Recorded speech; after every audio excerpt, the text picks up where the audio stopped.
الحمدللہ رب العالمین والصلاة والسلام علی سید المرسلین اما بعد فاعوذ باللہ من الشیطان الرجیم بسم اللہ الرحمن الرحیم قال اللہ تبارک و تعالی فی القرآن المجید بئس ما اشتروا به انفسهم ان یکفروا بما انزل اللہ بغیا صدق اللہ العظیم۔ سورہ بقرہ کی آیت نمبر 90 کا کچھ حصہ میں نے پڑھا ہے۔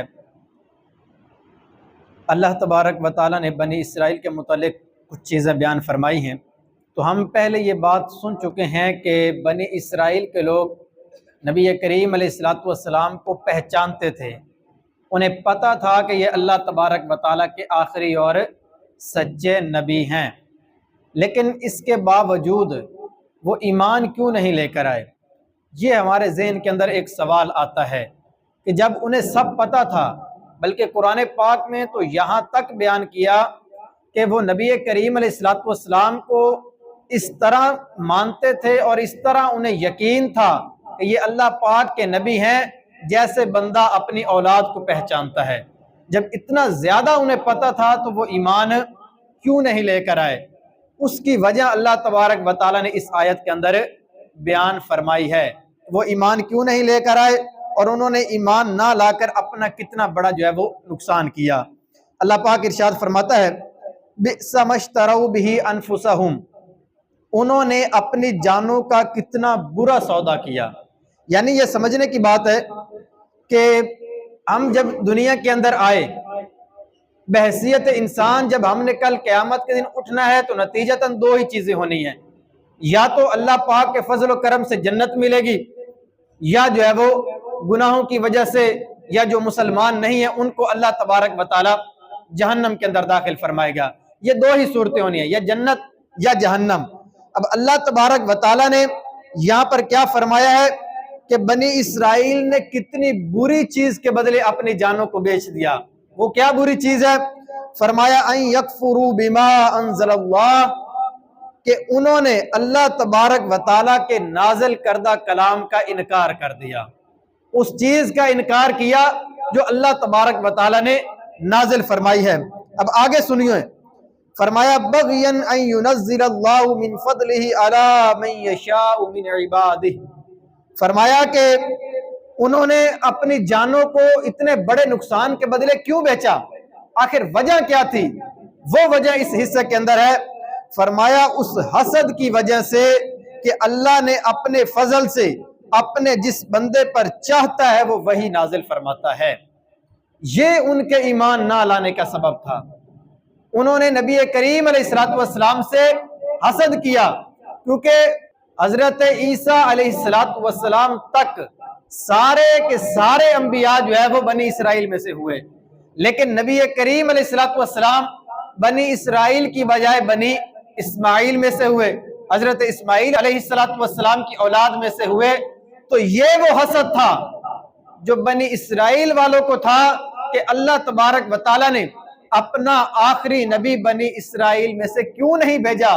اس حسد کی وجہ سے وہ نبی کریم علیہ السلام پر ایمان نہیں لے کر آئے۔ اب ہوا کیا؟ جب انہوں نے حسد کر لیا، ایمان نہیں لے کر آئے، تو اس کا بدلہ کیا ہوا؟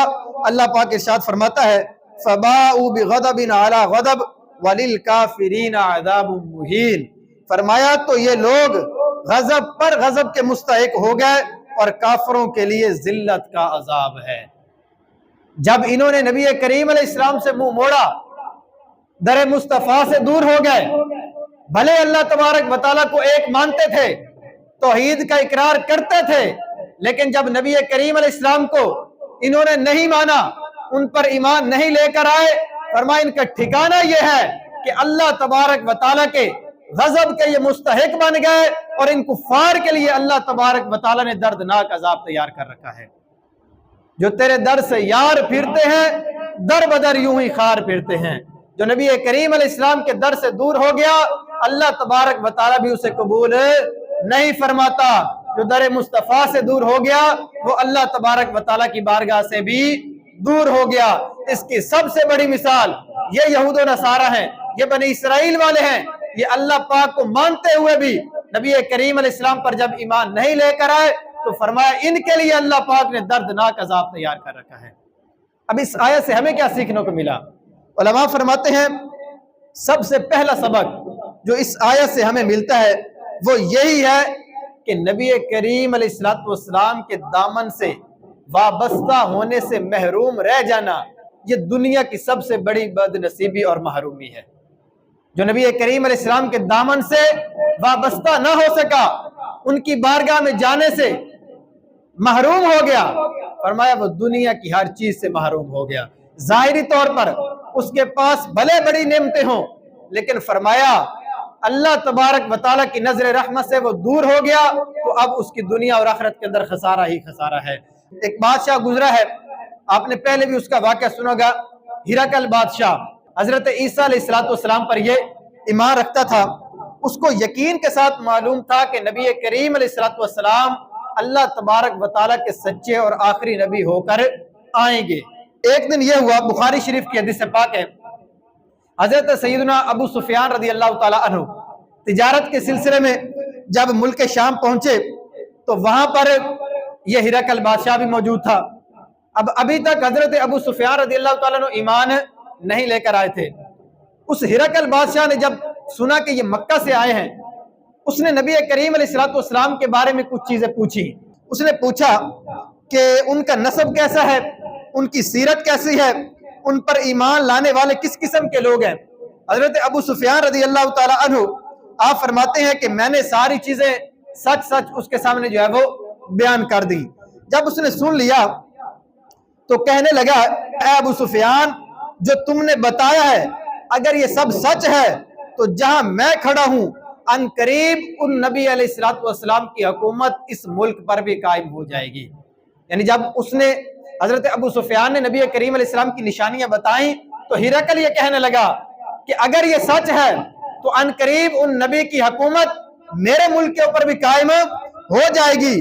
اگر میں ان کے پاس پہنچ سکتا تو ضرور ان کے قدم مبارک دھونے کی سعادت حاصل کرتا۔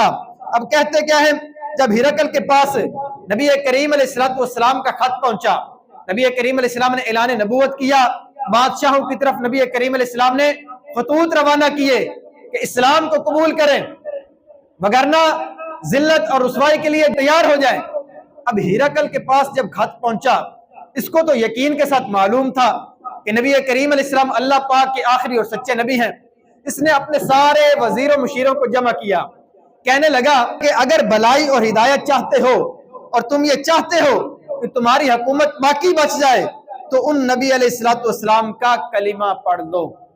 یہ اس نے اپنے وزیر و مشیروں سے کہا۔ جب انہوں نے یہ بات سنی تو فوراً اٹھ کر باہر کی طرف دوڑ پڑے، کہتے ہم ان پر کیسا ایمان لا سکتے ہیں۔ اب ہرقل جب اس نے دیکھا کہ میرے لوگ تو مجھے چھوڑ کر جا رہے ہیں، میرے وزیر مشیر مجھے چھوڑ کر جا رہے ہیں، تو اس نے کہا کہ حکومت بچانے کا ایک ہی نسخہ ہے، ان کو واپس بلایا، کہتا فکر نہ کرو، میں تو ان کے بارے میں فقط بات کر رہا تھا، میں ان کو پر ایمان نہیں لے کر آؤں گا۔ یہ بات کر کے ان کو مطمئن کر دیا۔ اور اس کی بدبختی یہ ہوئی کہ سب کچھ جاننے کے باوجود نبی کریم علیہ السلام پر ایمان نہ لے کر آیا۔ فقط وجہ کیا تھی کہ میری بادشاہت چلی جائے گی، میری حکومت چلی جائے گی۔ اس کا اثر یہ ہوا کہ تھوڑے ہی عرصے کے بعد اس کی حکومت بھی چلی گئی اور نبی علیہ السلام کا کلمہ نہ پڑھ کر جہنم کا حقدار بھی بن گیا۔ غور کریں، اس نے اس حکومت اور دنیاوی بادشاہت کی وجہ سے حضور علیہ السلام کا کلمہ نہ پڑھا، نہ وہ بادشاہی بچی اور نہ ہی جو ہے وہ دین اسلام کی دولت سے سرفراز ہو سکا۔ علماء بیان کرتے ہیں اگر یہ نبی علیہ السلام پر ایمان لے کر آ جاتا، اس کی حکومت بھی بچ جانی تھی اور اس کی دنیا اور آخرت سرخرو ہو جانی تھی، لیکن اس نے حکومت بچانے کی خاطر اسلام سے منہ موڑا، در مصطفیٰ سے منہ موڑا، فرمایا اس کی حکومت بھی چلی گئی اور دین اسلام کی دولت سے بھی محروم رہ گیا۔ یہ ہے حضور علیہ السلام پر اسلام نہ لانے کے دنیا اور آخرت کے اندر نقصانات جو ان بنی اسرائیل والوں نے، ان یہود و نصارہ نے اٹھائے ہیں۔ اسی کو اللہ تبارک و تعالیٰ نے اس آیت کے اندر بیان بھی فرمایا ہے کہ انہوں نے اپنی آخرت کے بدلے میں دنیا کو ترجیح دی، اپنی دنیاوی حکومت اور بادشاہت کو بچانے کے لیے دین اسلام سے